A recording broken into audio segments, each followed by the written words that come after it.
বুখারী তিনি তার জীবনে অক্লান্ত পরিশ্রম করে বিভিন্ন জায়গা ভ্রমণ করে আল্লাহ নবীর হাদিস মোবারকগুলোকে একত্রিত করে ছাঁটাই বাছাই করে কিতাব আকারে তার নাম দিলেন বুখারী শরীফ। তার মানে ইমাম বুখারী রহমাতুল্লাহ আলাইহি আল্লাহর নবীর হাদিস মোবারকগুলোকে সংরক্ষিত করেছিলেন। ইমাম বুখারী রহমাতুল্লাহ আলাইহি আল্লাহ নবীর হাদিস মোবারককে সংরক্ষণ করার কারণে আল্লাহ পাক ইমাম বুখারীর ইজ্জত দুনিয়া আখিরাতে কত বাড়িয়ে দিলেন। ইমাম বুখারী রহমাতুল্লাহ আলাইহি আল্লাহ নবীর হাদিস মোবারককে সংরক্ষণ করার কারণে तमाम विश्ववासीर काछे अल्लाह पाक इमाम बुखारी रहमतुल्लाह अलैहिर परिचयके अल्लाह तमाम विश्ववासीर माझे फुटिয়ে দিয়েছেন বলুন সুবহানাল্লাহ। শুধু তাই নয়, ইমাম বুখারী রহমাতুল্লাহ আলাইহির ইন্তেকালের পরে হুজুরের লাশ মোবারক গোসল দেওয়া হলো, কাফনের কাপড় পরানো হলো, খাটিয়ায় করে জানাজা নামাজ আদায় করে ইমাম বুখারী রহমাতুল্লাহ আলাইহির লাশ মোবারক দাফন করা হলো। বিসমিল্লাহে ওয়া আলা মিল্লাতে রাসূলিল্লাহে কবরের ভিতরে লাশ মোবারক শুইয়ে দিয়ে তিন মুঠো করে মাটি দেওয়া হলো। মিনহা খলাকনাকুম ওয়া ফিহা নুঈদুকুম ওয়া মিনহা নুখরিজুকুম তারাতান উখরা। হুজুরের লাশ মোবারক দাফন করার পরে 3 দিন অতিবাহিত হয়ে গেল। 3 দিন পরে দেখতে পাওয়া যায় ইমাম বুখারী রহমাতুল্লাহ আলাইহির কবরটা ফেটে গেল। কবরটা ফেটে গিয়ে ইমাম বুখারী রহমাতুল্লাহ আলাইহির কবরের ভিতর থেকে আল্লাহ পাকের জান্নাতি খুশবু বার হয়।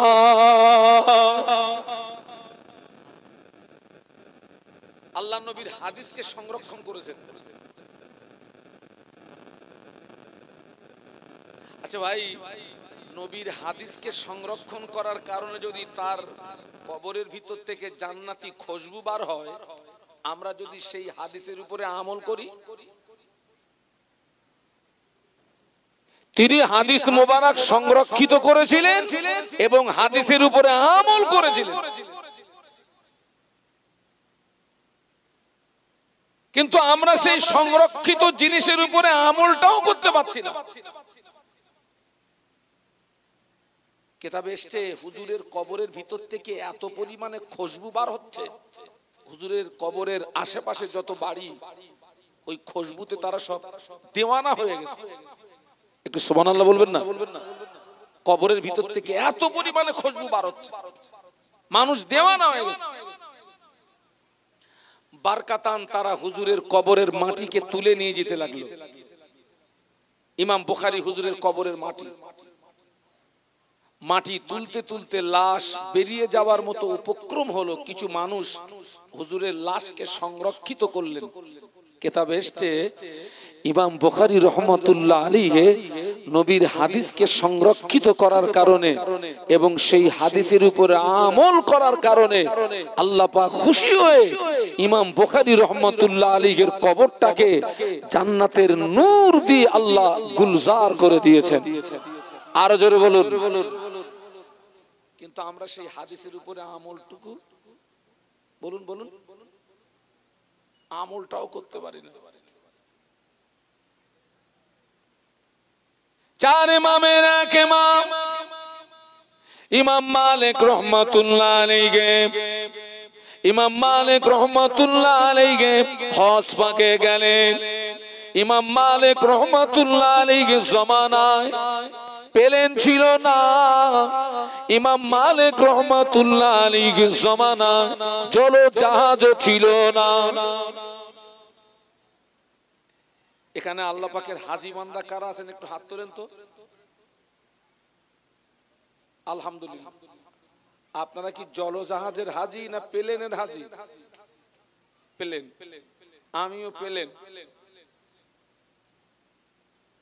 কিন্তু যারা জলজাহাজে হজে গেছে বাবা, ওই হজ আর প্লেনের হজের ভিতরে পার্থক্য আছে না নেই? আরে মিয়ারা কথা বলেন না কেন? ওই যে আব্বাকে দরিয়ায় ভাসিয়ে দিলাম, ওই যে দাদুকে দরিয়ায় ভাসিয়ে দিলাম, ও দাদু ও বাপ জ্যান্ত আছে না মরে গেছে এ খবর ছিল না। এবং দরিয়ার একটা একটা ঢেউয়ে তাদের হজ আল্লাহ পাকের দরবারে মকবুল হয়ে গিয়েছে, বলুন সুবহানাল্লাহ। তারা বিবি বাল বাচ্চা সবকিছু তুচ্ছ করে দিয়ে মক্কা মদিনার প্রেমে বেরিয়ে পড়েছে। আর আমরা প্লেনে যাচ্ছি, কি করছি? এখান থেকে এয়ারপোর্ট পর্যন্ত বউটা পাশে আছে,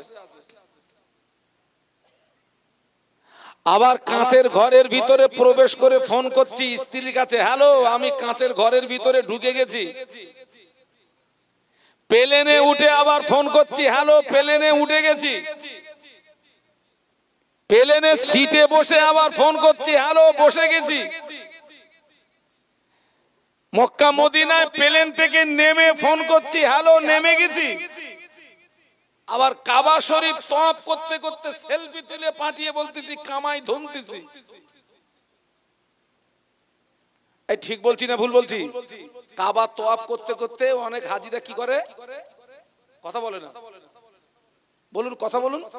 সেলফি তুলতেছে। আমার চামড়ার চোখে দেখা স্বামী স্ত্রী হজে গিয়েছে, একবার ঘাড়ে হাত দিয়ে জানো নাউজুবিল্লাহ পার্কে ঘুরতেছে দুটো। স্বামী স্ত্রী তওয়াফ করছে, সেলফি তুলছে, তুলে জামাইয়ের কাছে পাঠাচ্ছে, মেয়ের কাছে পাঠাচ্ছে, ছেলের কাছে পাঠাচ্ছে, তোর আব্বা মা কি কামাই ধুনতেছে দেখ। ইমাম মালিক রহমাতুল্লাহ আলাইহির জমানায় জলজাহাজ ছিল না, প্লেন ছিল না, ঘোড়ার পিঠে উঠে আল্লাহর কাবায় পৌঁছে গেলেন। জোরে বলুন। ঘোড়ার পিঠে। ও হাজী সাহেবরা, দমদম এয়ারপোর্ট থেকে উঠেছি আর জেদ্দা বিমানবন্দরে নেমেছি, 7.5 ঘন্টা সময় নিয়েছে। ট্রেনে না বাসে? আরে কিসে গিয়েছি এখান থেকে?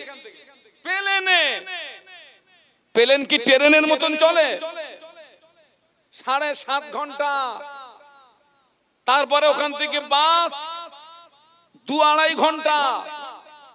তারপরে কাবা পেয়েছি।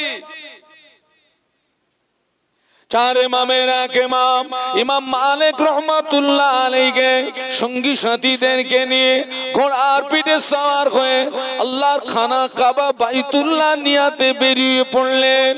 অনেক দিন অক্লান্ত পরিশ্রম করে আল্লাহর খানায় কাবায় পৌঁছে গেলেন।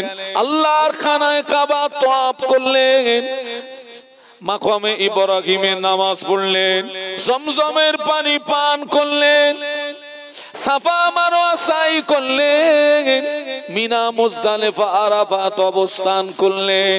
ইমাম মালিক রহমাতুল্লাহ আলাইহি যতদিন মক্কার জমিনে ছিলেন পায়ে জুতো দিতেন না। সুবহানাল্লাহ বলতে পারলেন না?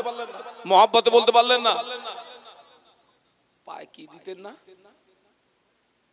ওই আমার ওই ভাইটা, ওই যে মিডিয়া SM প্লাজা, এখান থেকে কিছুদিন আগে ওমরা করে এসছে বেটা। ওইসব হাজী সাহেবরা আছে, আপনারা শুনে দেখেন, মক্কা শরীফ মদিনা শরীফ পাথর এলাকা। যখন সূর্যের প্রচন্ড তাপ হয়, আপনার ক্ষমতা নেই খালি পায়ে হাঁটবেন। সাক্ষী দেন হাজী সাহেবরা, সাক্ষী দেন। পায়ের নিচে পুড়ে যাবে, ঠসা পড়বে, রক্ত বেরোবে। হসপাকে গিয়ে ইমাম মালিকের কথা মনে পড়ে গেল। আমি বললাম দেখি তো, আমি একটু দেখি তো খালি পায়ে হাঁটা যায় কি। আমার নবীর দেশে এসছি বাবা, মক্কা মদিনার একটা আদব আছে না নেই? বলুন বলুন, আছে না আদব? দেখি তো একটু খালি পায়ে হাঁটা যায় কি।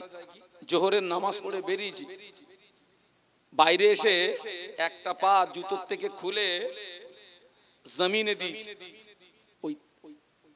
ওকে আপনার কি বলে, তাবায় তাবায় তাবায় রুটি রাখলে যেরকম হয় ছ্যাক করে ওঠে।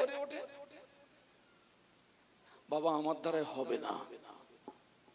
তখন আমার মনে পড়লো ইমাম মালিক রহমাতুল্লাহ আলাইহি মক্কার জমিনে কি করে খালি পায়ে ঘুরলেন। হুজুরের পায়ের নিচে পুড়ে গিয়ে ঠসা পড়ে দরদর করে রক্ত বেরোচ্ছে, কিন্তু মক্কার জমিনে জুতো পায়ে দিচ্ছেন না। একটু সুবহানাল্লাহ বলবেন না? একটু মহব্বতে বলবেন না? হুজুরের ভক্ত মুরিদ যারা আছে তাদের পায়ে সব জুতো আছে। ও আমার ভাইরা, ফুরফুরা শরীফে মুজাদ্দিদুজ্জামান আমির শরিয়াত কুতুবুল আলাম দাদা হুজুর পীর কিবলা রহমাতুল্লাহ আলাইহি প্রধানতম খলিফা, যিনি বসিরহাটের আমবাগানকে আলোকিত করে শুয়ে আছেন, আল্লামা রুহুল আমিন রহমাতুল্লাহ আলাইহি ফুরফুরায় পীরের দরবারে যখন আসতেন, বাবাজি হুজুর আল্লামা ফুরফুরার জমিনে পায় জুতো দিতেন না। মহব্বতে বলতে পারলেন না? জোরে বলতে পারলেন না? কি গো, ফুরফুরা শরীফের আদব আছে না নেই? আরে জোরে জোরে বলেন না। আদব নেই? কে শুয়ে আছেন ওখানে?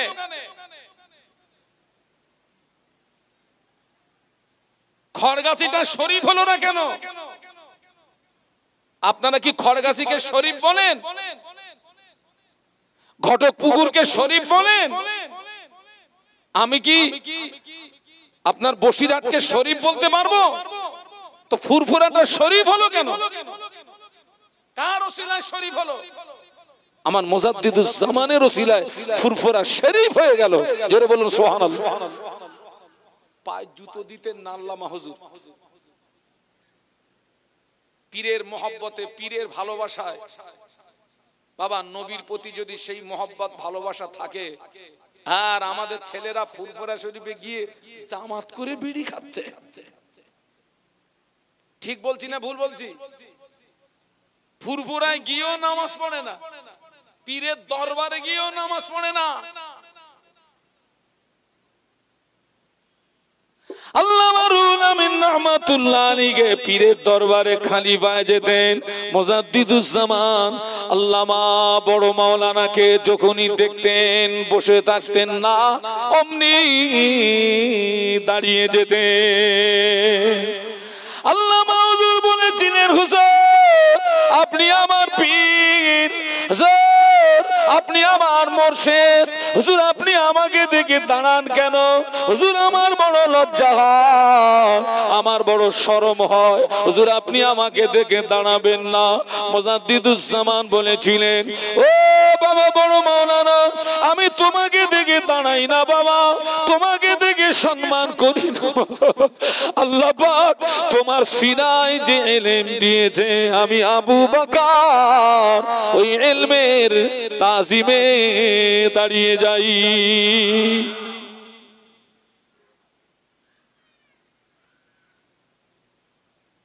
ইমাম মালিক পায়ে জুতো দিচ্ছেন না, পায়ের নিচে পুড়ে গিয়ে দরদর করে রক্ত বেরোচ্ছে। হজ হয়তো মক্কাতে, মদিনাতে হজের কোনো রকম নেই বাবা। মদিনা শরীফে হাজিদেরকে দুটি কাজ করতে হয়। একটি কাজ হচ্ছে প্রতিদিন আল্লাহর নবীকে সালাম দিতে হয়। এখানে একটা কথা বলি, এই যে আমরা এখানে বসে বসে নবীর প্রতি দরুদ শরীফ পড়ছি, এই আপনারা সালাম পড়লেন, এই দরুদ সালাম কি আল্লাহর নবী মদিনার জমিন থেকে নিজে কানে শুনতে পান? যে না, আমি অন ক্যামেরায় কথা বলছি, এই দরুদ সালাম আল্লাহর নবী মদিনার জমিন থেকে শুনতে পান না। আল্লাহ পাক কিছু ফেরেশতা নিযুক্ত করে রেখেছেন। আমরা যেখানে আল্লাহর নবীর শানে দরুদ সালাম পড়ছি, এই মাহফিল যখন শেষ হবে, ওই ফেরেশতারা সোজা মদিনা শরীফে চলে যাবে, আল্লাহর নবীর মাজার মুকাদ্দাসে চলে যাবে, গিয়ে আমাদের আব্বার নাম ধরে ধরে, আমার আব্বার নাম মনসুর শেখ, তো ফেরেশতারা বলবে, ইয়া রাসূলুল্লাহ, মনসুর শেখের পুত্র মোহাম্মদ শাহানুর আলম আপনার প্রতি দরুদ পাঠিয়েছে। আল্লাহ নবী সেটাকে গ্রহণ করেন, খুশিতে মুচকে মুচকে হাসতে থাকেন। আর মদিনার মসজিদে নববী শরীফের আল্লাহ নবীর মাজার মুকাদ্দাসের ওই গ্রাউন্ডের ভিতরে যে দরুদ সালাম গুলো পড়া হয়, ওই দরুদ সালাম গুলো আল্লাহ নবী নিজে কানে শুনতে পান। আজমির শরীফের জমিন ধন্য করে শুয়ে আছেন খাজা বাবা আজমিরি রহমাতুল্লাহ আলাইহি।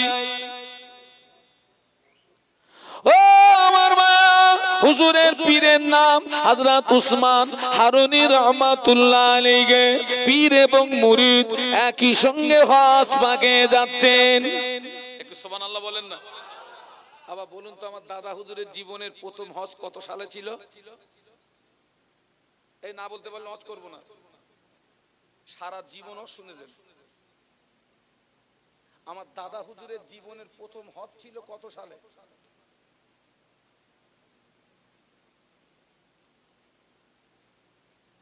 আচ্ছা খোকা, সৌরভের বাড়ি কোথায়?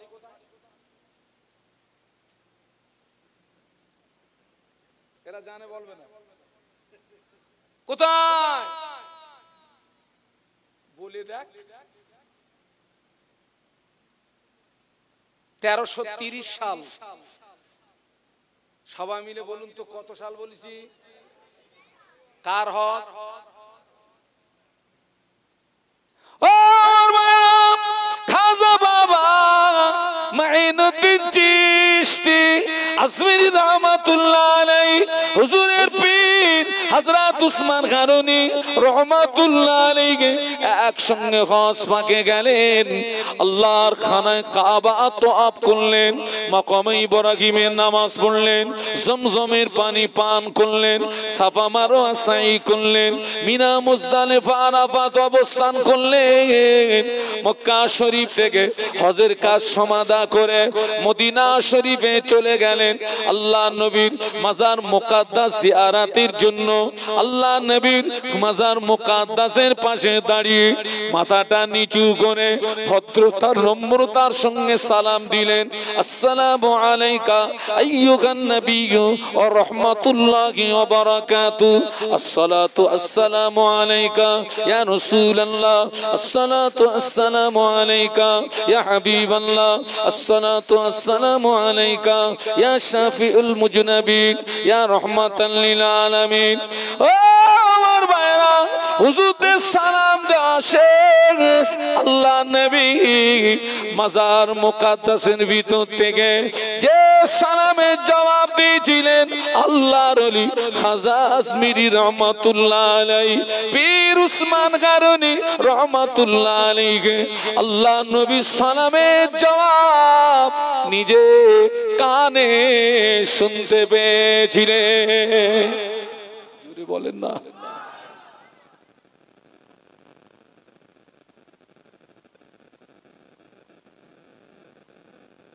আমরাও সালাম দিয়েছি বাবা, নবী আমাদের সালামের উত্তর দিয়েছে বাবা, কিন্তু শুনতে পাইনি। এর জন্য দোষ কাদের? আমাদের কান খারাপ। কি খারাপ? কথা বলে না। কি খারাপ? কত সুদ খেলি, কান ঠিক থাকে?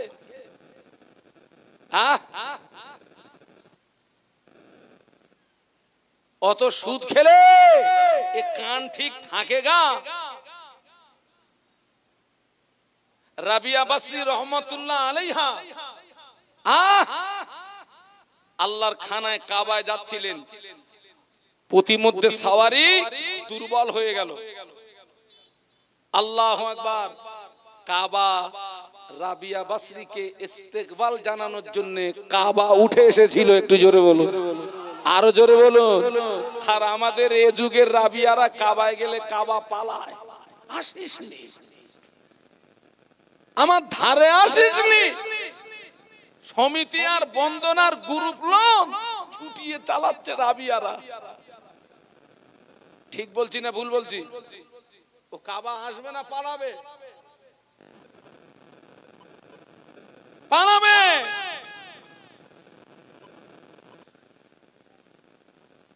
চার ইমামের এক ইমাম ইমাম মালিক রহমাতুল্লাহ আলাইহি মক্কা থেকে হজের কাজ সমাধা করে মদিনা শরীফে যাবে।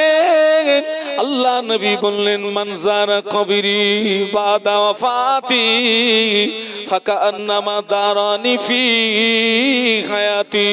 আল্লাহ নবী বললেন, আমি রাসূলুল্লাহ আমার ইন্তেকালের পরে আমার কবরটা যে জিয়ারত করলো, আমার মাজারটা যে জিয়ারত করলো, আমি আল্লাহ নবী বলছি ওই ব্যক্তিটা যেন জীবিত অবস্থায় আমার সঙ্গে তার দিদার নসিবি হলো। আল্লাহ নবী বললেন, মানজারা কবরি ওয়াজাবাত লাহু শাফাতি। আল্লাহ নবী বললেন, আমি রাসূলুল্লাহ আমার ইন্তেকালের পরে আমার কবরটা যে জিয়ারত করলো, আমার মাজারটা যে জিয়ারত করলো, আল্লাহ নবী বললেন কিয়ামতের ময়দানে ওই ব্যক্তির জন্য সুপারিশ করাটা আমি রাসূলুল্লাহর পক্ষে ওয়াজিব হয়ে গেল। জোরে বলতে পারলেন না? মোহাব্বতে বলতে পারলেন না? তাকবীর দেন তো, নারায়ে তাকবীর। মক্কা শরীফে ঘোড়ার পিঠে উঠেছেন, ঘুরেছেন, লেকিন পায়ে বলুন জুতো নেই। কার? ইমাম মালিকের। কিন্তু উনি যেই মদিনার সীমানা এসছেন, চট জলদি ঘোড়ার পিঠ থেকে নেমে পড়েছেন। মদিনা শরীফে ঘোড়ার পিঠে উঠছেন না, ঘোড়ার রশিটা ধরে খালি পায়ে আল্লাহ নবীর মাজার মুকাদ্দাসের দিকে গুটি গুটি গুটি গুটি পায়ে এগিয়ে চলেছেন। ভক্ত মুরিদেরা বলছে, হুজুর আপনি মক্কা শরীফ মদিনা শরীফে জুতো পায়ে দিচ্ছেন না কেন বলুন তো হুজুর? কি মোহাব্বত, কি ভালোবাসা! হ্যাঁ, কি মোহাব্বত, কি ভালোবাসা!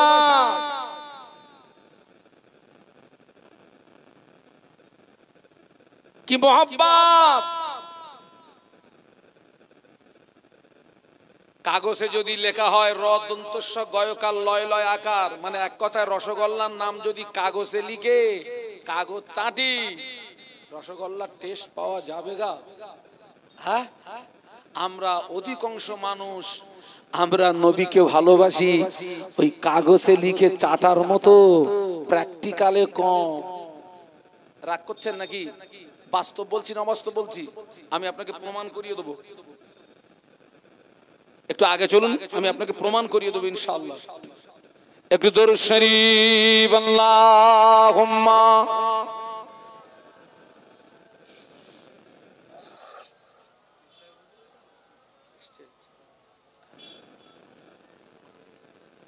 একটু তাকবীর দেন তো, নারায়ে তাকবীর। জোরে বলেন নারায়ে তাকবীর।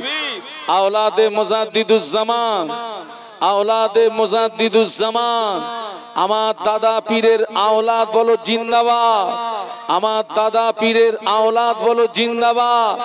শ্রদ্ধাভাজন হুজুর কিবলা, শ্রদ্ধাভাজন হুজুর কিবলা, নারায়ে তাকবীর। একটু জবান খুলে কলেমার জিকির লা ইলাহা ইল্লাল্লাহ। জবান খুলে ছেলেরা জবান খুলে বলো লা ইলাহা ইল্লাল্লাহ।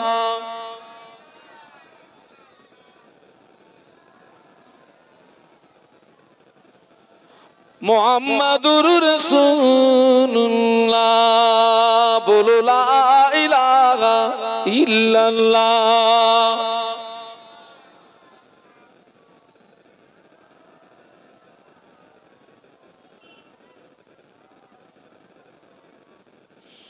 হর গেলমান সারা আরো পড়েন ফেরেশতারা, পড়িতে আছেন তারা বলো লা ইলাহা ইল্লাল্লাহ। এতগুলো মানুষ লা ইলাহা ইল্লাল্লাহ, লা ইলাহা ইল্লাল্লাহ মুহাম্মাদুর রাসূলুল্লাহ। আল্লাহুম্মা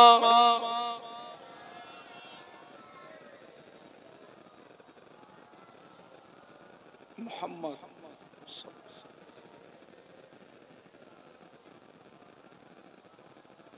একটু জবান খুলে বলুন আল্লাহু আকবার। আর একটু আওয়াজ তুলুন, আর একটু আওয়াজ তুলে বলুন ও আমার মায়া। চার ইমামের এক ইমাম ইমাম মালিক রহমাতুল্লাহ আলাইহির সঙ্গী সাথীরা বললেন, হুজুর আপনি মক্কা শরীফ মদিনা শরীফের জমিনে কেন জুতো পায়ে দিচ্ছেন না? আপনার পায়ের নিচে পুড়ে গিয়ে ঠসা পড়ে দাঁত কোণে রক্ত বার হয়। ইমাম মালিক রহমাতুল্লাহ আলাইহি কাঁদো কাঁদো নয়নে বলেছিলেন, কাঁদো কাঁদো নয়নে বলেছিলেন, ও আমার সঙ্গী সাথীরা, এই মক্কা মদিনার জমিনে আমার নবী কত হাঁটাহাঁটি করেছে, এই মক্কা মদিনার জমিনে আমার নবী কত চলাফেরা করেছে। আমার নবীর পায়ের নকশা, আমার নবীর পায়ের ছাপ কোথায় পড়ে আছে আমি ইমাম মালিক জানি না। আমি যদি জুতো পায়ে দিয়ে হাঁটি, আমার জুতোটা যদি আল্লাহ নবীর নকশে কদমের উপরে পড়ে যায়, নবীর সঙ্গে বেয়াদবি হয়ে যাবে, আল্লাহ পাক নারাজ হয়ে যাবে। ও আমার সঙ্গী সাথীরা, আমার পা দুটো যদি অকেজ হয়ে যায়, তথাপি আমি মক্কা মদিনার জমিনে জুতো পায়ে দিতে পারবো না। আর একটু জোরে বলো। আমাদের ভালোবাসা যদি এক পাল্লা রাখা হয়, ইমাম মালিকের ভালোবাসা যদি অপর পাল্লা রাখা হয়, আমাদের ভালোবাসা দূরবীন দিয়ে পাবে। আমি মাঝে মাঝে তুই তাকারি করছি, অসুবিধা নেই তো? এই যুবকদেরকে বলছি, মুরব্বীদের না, তোর ভালোবাসা দূরবীন দিয়ে দেখতে পাবি। হুজুরের সাথে না বললেন, মক্কা শরীফের জমিনে আপনি ঘোড়ার পিঠে উঠেছেন, ঘুরেছেন, মদিনার জমিনে কেন ঘোড়ার পিঠে ওঠেন না? আপনি মদিনার জমিনে ঘোড়ার পিঠে উঠছেন না কেন হুজুর? চার ইমামের এক ইমাম ইমাম মালিক রহমাতুল্লাহ আলাইহি কাঁদো কাঁদো নয়নে বলেছিলেন, ও আমার সঙ্গী সাথীরা, এই মদিনার জমিনে আমার নবীর রওজা মোবারক, এই মদিনার জমিনে আমার নবীর মাজার মুকাদ্দাস, আমি যদি ঘোড়ার পিঠে উঠে ওই ঘোড়াটাকে যদি মদিনার জমিনে ছুটিয়ে দিই, ঘোড়ার পায়ের আঘাতে মদিনার ধুলিবালুগুলো উঠতে শুরু করবে, মদিনার ধুলিবালুগুলো উঠতে শুরু করবে। একটা ধুলিকণা নবীর মাজার মুকাদ্দাসে যদি পৌঁছে যায়, নবীর সঙ্গে বেয়াদবি হয়ে যাবে। ও আমার সঙ্গী সাথীরা, যে মদিনার জমিনে আমার নবীর রওজা মোবারক, যে মদিনার জমিনে আমার নবীর মাজার মোবারক, ওই মদিনার জমিনে আমি ঘোড়ার পিঠে উঠতে পারবো না। আর একটু জোরে বলুন। কি করে উঠি? এই রাস্তা দিয়ে যদি এখন দ্রুত একটা গাড়ি চলে, এই রাস্তা দিয়ে দ্রুত যদি একটা গাড়ি চলে যায়, মোটর সাইকেল হোক আর চার চাকা হোক, বাবা ওর পিছন দিক দিয়ে কি হবে?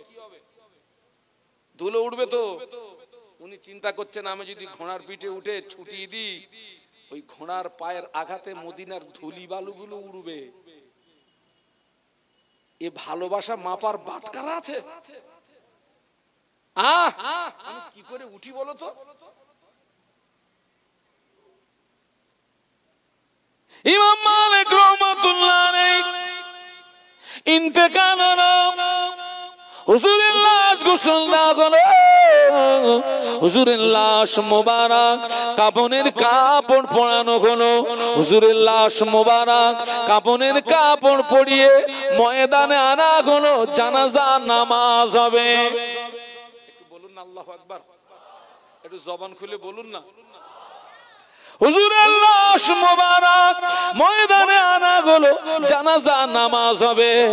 ইমানদার যারা জীবিত অবস্থায় যে যে কারণে কষ্ট পায়, ইমানদাররা মরণের পরেও ওই ওই কারণে কষ্ট পায়। এই রৌদ্রের তাপে আমাদের কষ্ট হয় না, হয় না কি বাবা, হয় না? পাসিনায় পাসিনা হয়ে যায়, ঘামে ঘাম হয়ে যায়। ছায়া খুঁজি, গাছ খুঁজি, একটু ছায়া খুঁজি। হুজুরের লাশ মোবারক ময়দানে আনালো, জানাজা নামাজ হবে, কিন্তু সূর্যের তাপে হুজুরের কষ্ট হতে পারে। দেখতে পাওয়া যায় আল্লাহ সৃষ্টি জীব পাখি, ঝাঁকে ঝাঁকে পাখি। ইমাম মালিক রহমাতুল্লাহ আলাইহি লাশের উপরে তাদের দুটি করে ডানা মেলে দিয়ে ঝাঁকে ঝাঁকে ঝাঁকে ঝাঁকে ঝাঁকে ঝাঁকে পাখি ইমাম মালিক রহমাতুল্লাহ আলাইহির লাশের উপরে তারা ছায়া করে রেখেছিল। আর একটু জোরে বলুন, পাখিরা পাখিরা ঝাঁকে ঝাঁকে পাখি।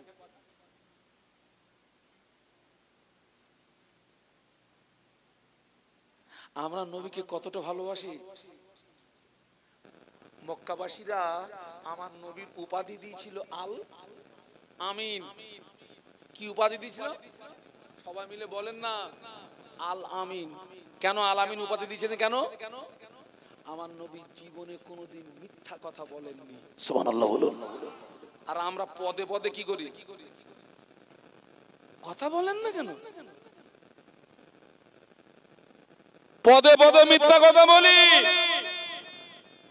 সবচেয়ে বেশি মিথ্যা কথা হয় মোবাইলে। ও আসে বাড়ি, হ্যালো কোথায়, বলে এই তো বাজারে বসে রয়েছে, তার দোকানে। টাটকা মিথ্যা কথা। আল্লাহর নবী জীবনে কোনোদিন কাউকে ঠকাননি। একটু সুবহানাল্লাহ বলেন।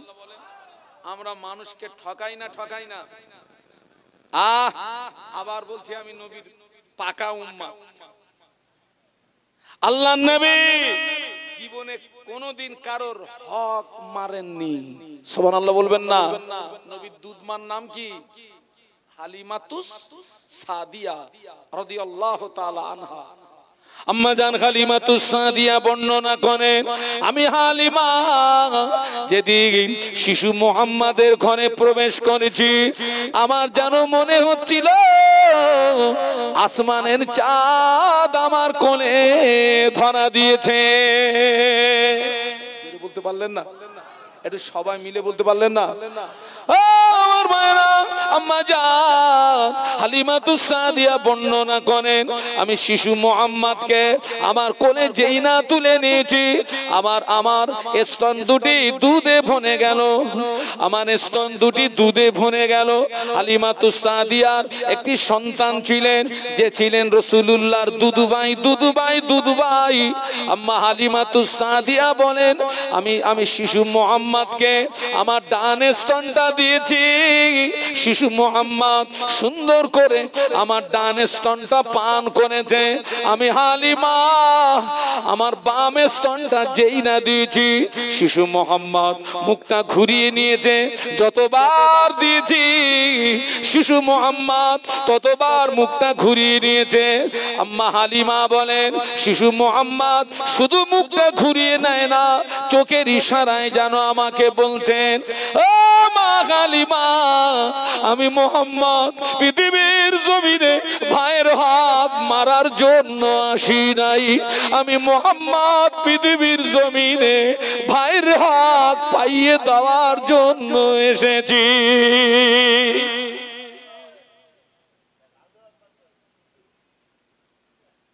আজকের হক মারার প্রতিযোগিতা চলছে সমাজে, হক মারার প্রতিযোগিতা। বাস্তব বলছি না বাস্তব বলছি? আমার হক কিন্তু অনেকে সহ্য করতে পারে না বাবা।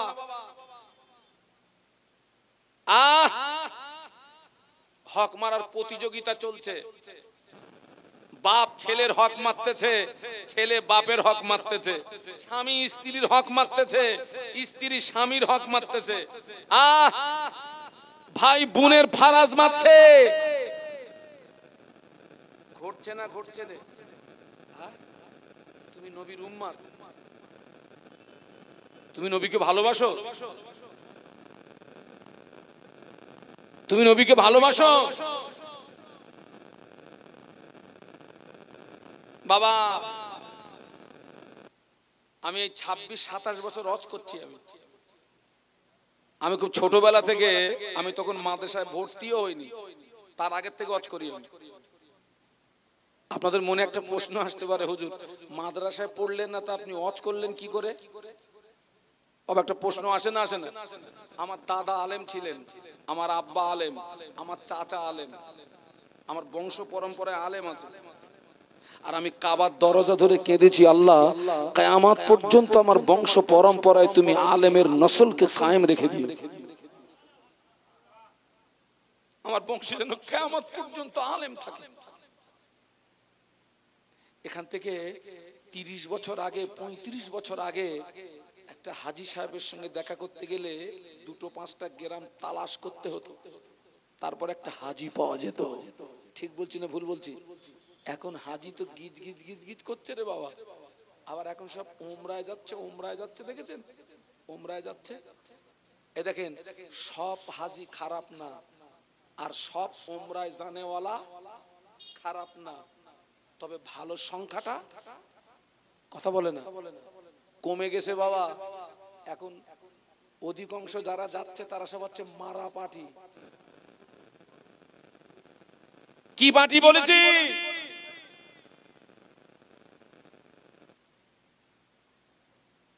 তোরা একটু চুপ কর, তোর বাপ দাদাদের একটু কথা বলতে দে। তোরা তো বলবি, আমার সোনার ছেলে তোরা। মারা পার্টি। এই পাশে নিউ টাউন, আমি প্রচুর মাহফিল করি। মাহফিলে গেছি, বৃদ্ধা মানুষ পর্দার সঙ্গে একদম আমার পাশে এসছে, এসে বলছে, হুজুর দুটো কথা বলবো। বলুন। বলছে, হুজুর ভাই আমার ফারাজ মেরে ওই টাকা খরচ করে হজে গেছে, হুজুর হজ হবে? এই বিশাল একটা ব্যবসা চলছে। ফারাজ মেরেছে 10 লাখ, হজে খরচ 5 লাখ, হজ হবে, গোনা মাফও হবে, আবার 5 লাখ লাভও পাবে। হেভি ব্যবসা। আচ্ছা, গোনাটা মাফ হলো কি করে? বলছে ওই যে কাবা শরীফে 4 কোণ বিশিষ্ট, ও আমার মায়েরা, ওই কাবা শরীফে একটি পাথর সেট করা, জান্নাতি পাথর। ওই পাথরটি নাম হলো হাজরে আসওয়াদ পাথর।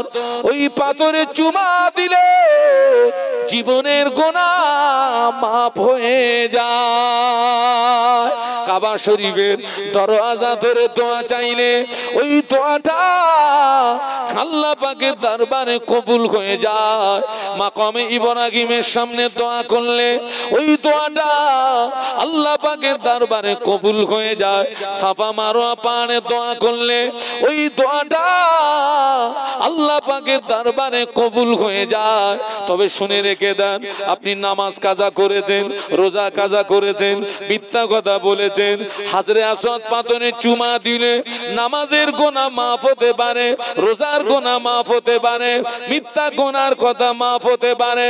কিয়ামত পর্যন্ত যদি তুই ওই হাজরে আসওয়াদ পাথরে চুমা দিস, ফারাজ মারার গুনাহ মাফ হবে না। তুই কিয়ামত পর্যন্ত চুমু দে না।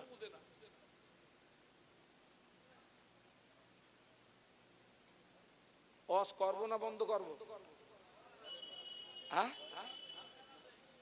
ওয়াজ করব না বন্ধ করব? খোকা, আমার একটু মেন রাস্তায় তুলে দিস, তুলে দিস।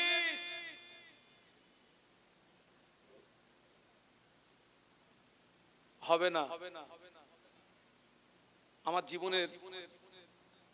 জীবনের প্রথম হজ হচ্ছে 2006 সালে। আমার জীবনের দ্বিতীয় হজ হচ্ছে 2014 সালে।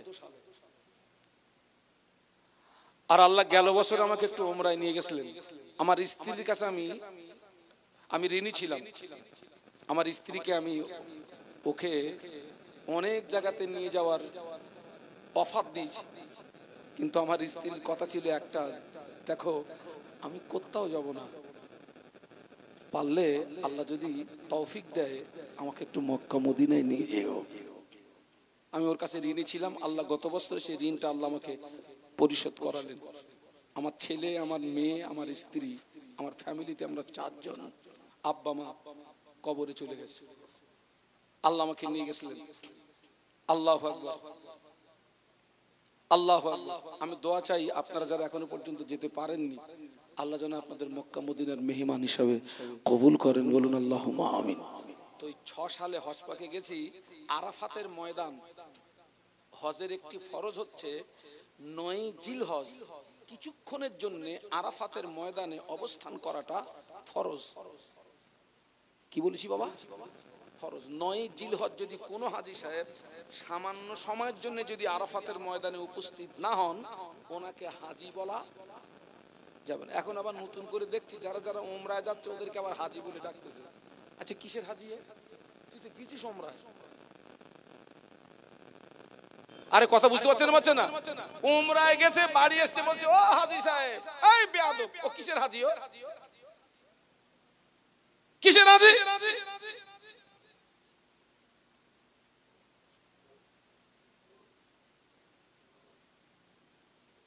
6 সালে আমার চামড়ার চোখে দেখা, আল্লাহকে সাক্ষী রেখে বলছি, ওই বাগজোলার পাশে নারায়ণপুর বলে একটা গ্রাম আছে, নারায়ণপুর বাগজোলা, আরাফাতের ময়দানে আমরা বসে আছি। যে আরাফাতের ময়দানে আব্বা আদম আলাইহিস সালামের দোয়াটা আল্লাহ পাকের দরবারে কবুল হয়ে গিয়েছিল, একটু জোরে বলুন। ওই আরাফাতের ময়দানে আল্লাহ পাক তার লক্ষ লক্ষ হাজী বান্দা বান্দীদেরকে বেগুনাহ মাসুম করে দেয়। জোরে বলেন না। ইবলিস আছাড় খায়, আল্লাহ এতদিন ধরে করলাম কি আর হচ্ছে কি, সব তো মাফ হয়ে গেল। তবে ওই আরাফাতের ময়দানে একদল হাজীর দোয়া কবুল হয় না। আরাফাতের ময়দানে আমরা বসে আছি, সেখানে অনেক দোয়া কালাম আপনার পড়তে হয়, তওবা করতে হয়। আমি একটা নিম গাছের গোড়ায় দাঁড়িয়ে ঘন্টা দেড়েক মতো আমার মনের কথাগুলো আল্লাহকে বলে এসেছি। তো আরাফাতের ময়দানে আমরা সব বসে আছি, একই সঙ্গে বসে আছি। আমার কাফেলা মানে দল, আমার দলে ছিল 7 জন। ওই 7 জনের ভিতর থেকে একজন একা একা বলছে, আমার বড় ভাই আমারে বলেছে তুই মক্কা থেকে মদিনায় যেতে পারবি না, তার আগে তোর মরণ হবে। কোথায় বলছে কথাটা? আরাফাতের ময়দানে বলছে, একা একা। আমার বড় ভাই আমাকে বলেছে তুই মক্কা থেকে মদিনায় যেতে পারবি না, তার আগে তোর মরণ হবে। আমি বললাম হাজী সাহেব, এটা আরাফাতের ময়দান, প্রতি মুহূর্তে হাজীর দোয়া কবুল হয়। আপনি কি কথা বলছেন? আমাকে বলছে হুজুর, আমার বড় ভাই আমাকে বলেছে তুই মক্কা থেকে মদিনায় যেতে পারবি না, তার আগে তোর মরণ হবে। চট করে পাশ থেকে একজন জিজ্ঞাসা করলো, আচ্ছা আপনার বড় ভাই এরকম কথা বললো কেন? বলছে আমার বড় ভাইয়ের জমি ফাঁকি দিয়ে হজে এসেছে, ও আমার সঙ্গে দেখাও করি। আল্লাহকে সাক্ষী রেখে বলছি, 1 থেকে 1.5 ঘন্টার ভিতরে আরাফাতের ময়দানে ওই লোকটা প্যারালাইসিস হলো, হাত পড়ে গেল, পা পড়ে গেল, মুখ দিয়ে গেজা বার হচ্ছে, হসপিটালে নিয়ে গেল, হজের কাজ হলো না, বাড়ি এসে তার বিষ খেয়ে মরণ হলো। আমরা টুকরিয়ে কেঁদে ফেললাম, আল্লাহ সত্যি আরাফাতের ময়দানে দোয়া কবুল হয়। খবরদার, আমার নবী জীবনে কোনোদিন কারোর হক বলুন ফাঁকি দেয়। আল্লাহ নবী যেদিন হিজরত করেন, আমার দিকে তাকান, আমার দিকে তাকান, ও আমার মায়েরা, আল্লাহ নবীর ঘরটা কাফের বেঈমানেরা ঘিরে ফেলেছে। আল্লাহ নবীকে মেরে দেবে, আল্লাহ নবীকে জানে মেরে দেবে, আল্লাহ নবীকে মেরে দেবে। আল্লাহ পাক নবীকে ময়দানে নামিয়ে দিয়ে আমাদের আল্লাহ কি ওই দৃশ্যটা দেখে না? দেখে না? বলুন বলুন। ওই যে কাফেররা নবীর ঘরটা ঘিরে ফেলেছে, মেরে দেবে, চক্রান্ত করছে, এসব খবর কে রাখে? আমাদের আল্লাহ কি ঘুমায়? রাতেও ঘুমায় না, দিনেও লা তাখুযুহু সিনাতুন ওয়ালা নাওম। একটু বলুন সুবহানাল্লাহ। আমাদের রব ঘুম থেকে পবিত্র, সব দেখতে পাচ্ছেন। আল্লাহ সঙ্গে সঙ্গে মানুষের উপকারে আসে। আল্লাহ পাক এমন কিছু আলোচনা আমায় করবার মতো তৌফিক দিন। সাল্লাল্লাহু তাআলা আলা নবিয়্যিন কারীম ওয়া আলা আলিহি ওয়া সাহবিহি আজমাইন ওয়া জাআল آخر كلامنا عند الموت بحق لا إله إلا الله محمد رسول الله.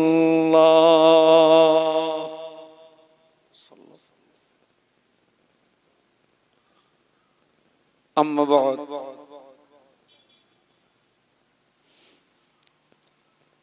فقد قال الله تعالى في كلامه المجيد والفرقان الحميد بسم الله الرحمن الرحيم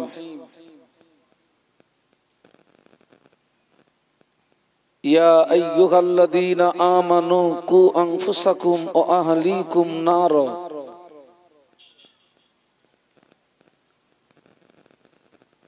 قال رسول الله صلى الله عليه وسلم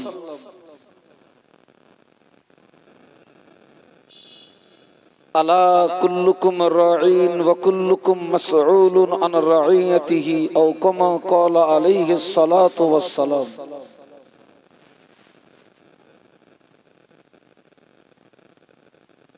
সম্মানীয় আপনাদের মসজিদের যোগ্য ইমাম সাহেব, সম্মানীয় উলামা হযরত, বিশেষত আজকের মাহফিলের প্রধান অতিথি আওলাদে মুজাদ্দিদুজ জামান শ্রদ্ধাভাজন হুজুর কেবলা, সম্মুখে উপবিষ্ট ভদ্র মহোদয়গণ, পর্দার আড়ালে অবস্থিতা আম্মা এবং বোনেরা,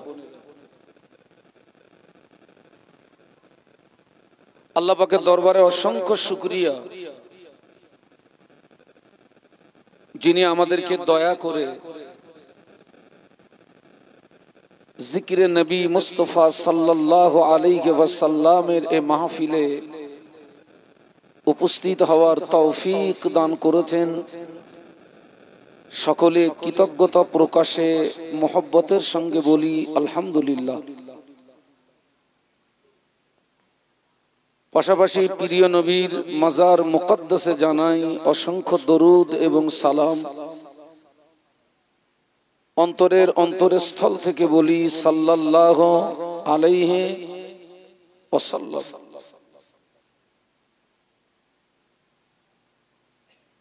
আমি এখানে এসে মাহফিল সম্পর্কে যতটুকু শুনেছি, আজকের এই মাহফিল বিশ্ব নবী দিবস উপলক্ষে আয়োজিত।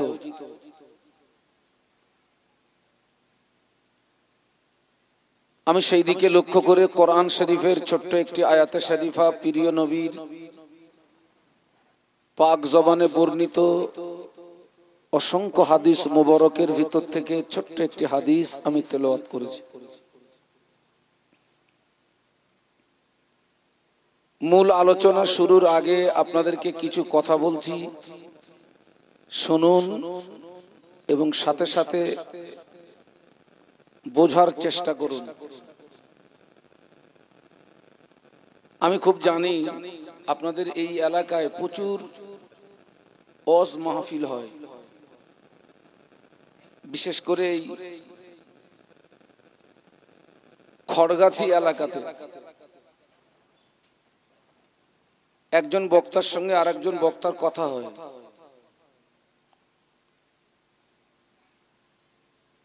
তো আমি একজনকে জিজ্ঞাসা করেছি, ভাই তোর আজকের মাহফিল কোথায়? সে আমার বয়সের ছোট, তো অনেক সময় শুনতে পাই আজকের আমার মাহফিল খড়গাছি। তো আমি দেখি প্রতিনিয়ত আপনাদের এই এলাকাতে প্রচুর মাহফিল হয় এবং আপনারা যথেষ্ট আলেমদেরকে ভালোবাসেন, মহব্বত করেন। এতগুলো কথা বলার উদ্দেশ্য হলো আজকের আমার সামনে আপনারা যারা বসেছেন, আপনারা প্রচুর ওয়াজ এবং নসিহত শোনা মানুষ। আপনি আপনার জীবনে ইতিপূর্বে কত ওয়াজ এবং নসিহত শুনেছেন আপনার জ্ঞানের বাইরে।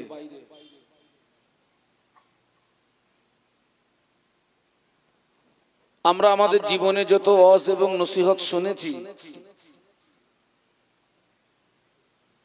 সেই ওয়াজ এবং নসিহত গুলোকে মেনে নিয়ে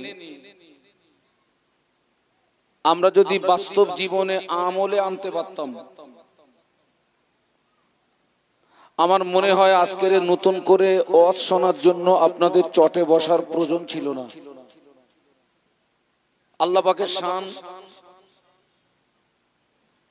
যথেষ্ট ওয়াজ নসিহত আমাদের শোনা হয়ে গেছে। অথবা আজকের আপনি এখানে নিয়াতটাকে ঠিক করে আগে বসুন।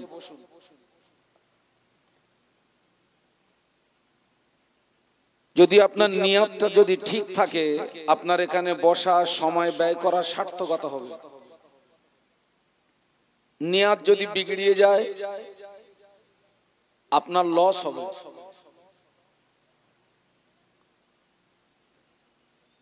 কোরআন শরীফের পরের স্থান হচ্ছে সহিহ বুখারী শরীফের। আপনি বুখারী শরীফের উপরে যে কবাত থাকে, আপনি ওটাকে খুলবেন, উল্টাবেন, সর্বপ্রথম আপনার নজরে একটি হাদিস এসে যাবে। ইমাম বুখারী রহমাতুল্লাহ আলাইহি যে হাদিস শরীফ দিয়ে তিনি কিতাব লেখা শুরু করেছিলেন, ওই হাদিস শরীফের সঙ্গে ঈমানের কোনো সম্পর্ক নেই, নামাজের কোনো সম্পর্ক নেই, দান খয়রাত তাসবিহ তেলাওয়াতের কোনো সম্পর্ক নেই। ওই হাদিস শরীফের সঙ্গে সম্পর্ক হচ্ছে নিয়াতের সম্পর্ক। ইন্নামাল আমালু বিন্নিয়াত। একটু বলুন সুবহানাল্লাহ। বান্দার সমূহ কাজ নির্ভর করে তার নিয়তের উপরে। নিয়ত যদি খাঁটি থাকে, নিয়ত যদি ভালো থাকে, আল্লাহ চাইলে ফল ভালো পাবেন। নিয়ত যদি বিগড়িয়ে যায়, ভালো ফল পাবেন এটা আশা করা যায় না।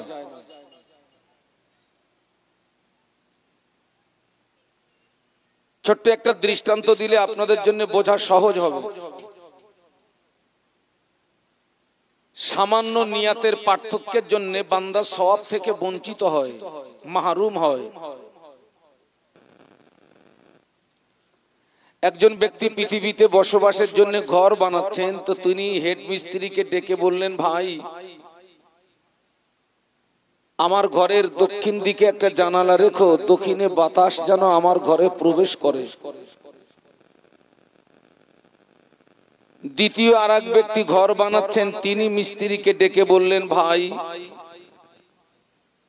আমার ঘরের দক্ষিণ দিকে একটা জানালা রেখো, ভোরের ফজরের আজানটা যেন শুনতে পাই।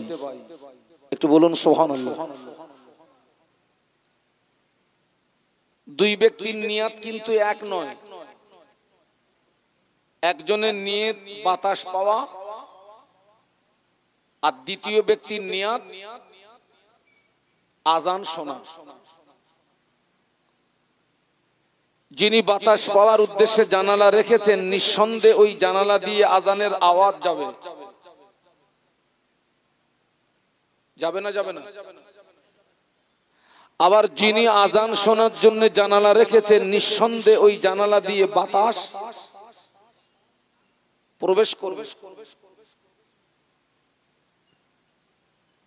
কিন্তু যিনি বাতাস পাওয়ার জন্য জানালা রেখেছেন, বাতাস পাবে, আজানের আওয়াজ পাবে, কিন্তু ভদ্রলোক সওয়াব থেকে মাহরুম হবে। আর যিনি আজান শোনার জন্য ভালো নিয়াতটা করেছেন, আজানের আওয়াজ আসবে, বাতাস আসবে, আল্লাহ চাইলে ঘুম ভালো হবে। নিয়তটা ভালো হওয়ার কারণে আল্লাহ পাক ওর নামায় আমালে সওয়াব দান করবেন। একটু বলুন সুবহানাল্লাহ, আর একটু মহব্বতের সঙ্গে বলুন। সেজন্য আপনারা এই নিয়াতে বসুন যে আজকের এখানে যে সমস্ত ওলামারা আসবেন, শরীয়তের মাপকাঠিতে যে আলোচনা রেখে যাবেন। কেউ যদি শরীয়তের বাইরের কথা বলে, আমি একবারও বলবো না আপনি ওটাকে গ্রহণ করুন। এখানে যে সমস্ত ওলামারা আসবেন, শরীয়তের মাপকাঠিতে যে আলোচনাগুলো রাখবেন, আমরা আল্লাহর হস্তে ওই আলোচনা মেনে নেব। বলুন আল্লাহুম্মা আমিন। একটু মহব্বতের সঙ্গে বলুন। বিশ্ব নবী দিবস উপলক্ষে মাহফিল। আল্লাহ পাক বিশ্ব নবীকে লক্ষ্য করে বললেন, কুল ইন কুনতুম তুহিব্বুনাল্লাহ। আল্লাহ পাক বিশ্ব নবীকে লক্ষ্য করে বললেন, হাবিব তুমি আমার বান্দাদেরকে বলে দাও, তারা যদি আমাকে পেতে চায়, তারা যদি আমার সঙ্গে মহব্বত স্থাপন করতে চায়, ফাত্তাবিউনি, তারা যেন আগে তোমার তাবেদারি করে। একটু বলুন সুবহানাল্লাহ। আল্লাহকে পেতে গেলে, রবকে পেতে গেলে, স্রষ্টাকে পেতে গেলে, সৃষ্টিকর্তাকে পেতে গেলে আগে তাবেদারি করতে হবে। বলুন কার? সবাই মিলে বলুন। আল্লাহকে পেতে গেলে আগে তাবেদারি করতে হবে কার?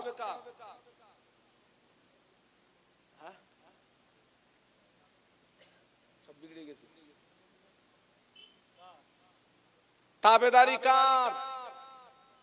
আল্লাহর। তাবেদারি হবে নবীর। এবারে সবাই মিলে বলুন, তাবেদারি হবে কার? বিশ্ব নবীর। আমরা যদি নবীর তাবেদারি করতে পারি, আল্লাহ পরে বললেন, আমি খুশি হয়ে তাদের জীবনের সমূহ গুনাহগুলোকে মাফ করে দেব।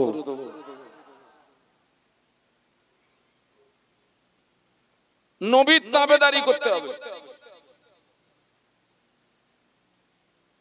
যারা নবীর তাবেদারি করে,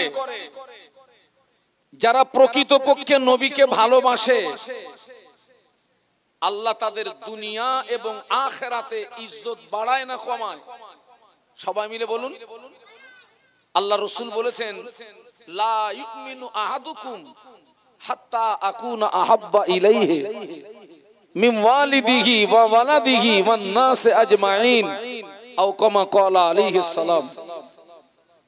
আল্লাহ রাসূল বলেছেন, তোমরা ততক্ষণ পূর্ণাঙ্গ মুসলমান হতে পারবে না যতক্ষণ না পর্যন্ত তোমার পিতা, তোমার সন্তান এবং সমস্ত মানুষ অপেক্ষা আমি নবী আমাকে না ভালোবাসবে। আমাদের পিতা, আমাদের সন্তান, সমস্ত মানুষ অপেক্ষা ভালোবাসতে হবে কাকে? সবাই মিলে বলুন, বিশ্ব নবীকে। যদি ভালোবাসতে পারি তবেই আপনি নিজেকে একজন ঈমানদার হিসাবে পরিচয় দিতে পারবেন, তবে আপনি নিজেকে একজন খাঁটি মুসলমান হিসাবে পরিচয় দিতে পারবেন।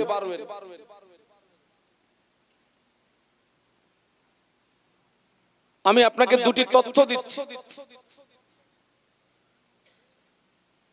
কোরআন শরীফ হচ্ছে আল্লাহর বাণী। কোরআন শরীফ কার বাণী? আর হাদিস শরীফ কার বাণী? বিশ্ব নবীর বাণী। হাদিস হচ্ছে নবীর বাণী, কোরআন শরীফ হচ্ছে আল্লাহর বাণী। আমরা যদি হাদিসের উপরে আমল করি,